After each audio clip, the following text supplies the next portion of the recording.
আসসালামু আলাইকুম গাইস। আজকে আমি রেস্টুরেন্ট স্টাইলে চিকেন চাপের রেসিপি নিয়ে উপস্থিত হলাম আপনাদের মাঝে।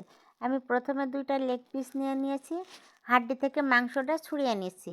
আপনারা লক্ষ্য করলেই বুঝতে পারবেন কিভাবে ছাড়িয়ে নিয়েছি। আমি একইভাবে 2টা লেগ পিসই ছাড়িয়ে নিচ্ছি। ছাড়ানোর পরে কাঁটা চামচ দিয়ে মাংসটা খুব ভালোভাবে এপিট ওপিট কাঁটা চামচ দিয়ে কেচে নিব। এইভাবে খুব ভালোভাবে কেচে নেওয়ার পরে সাইড করে রেখে দিচ্ছি। এদিকে আমি সাদা সরিষা নিয়েছি 1 চা চামচ। সরিষা বেটে নিয়ে 6 পিস কাবাব চিনি দিয়ে দিয়েছি আর 7 কোয়া রসুন দিয়ে দিয়েছি। এগুলো খুব ভালোভাবে বেটে আমি মাংসের এক সাইডে রেখে দিলাম। 1 চা চামচ কালো গোলমরিচের গুঁড়া, 1 চা চামচ মরিচ গুঁড়া, 1/2 চা চামচ ধনিয়ার গুঁড়া, 1 চা চামচ জিরার গুঁড়া আর 1/2 চা চামচ হলুদ।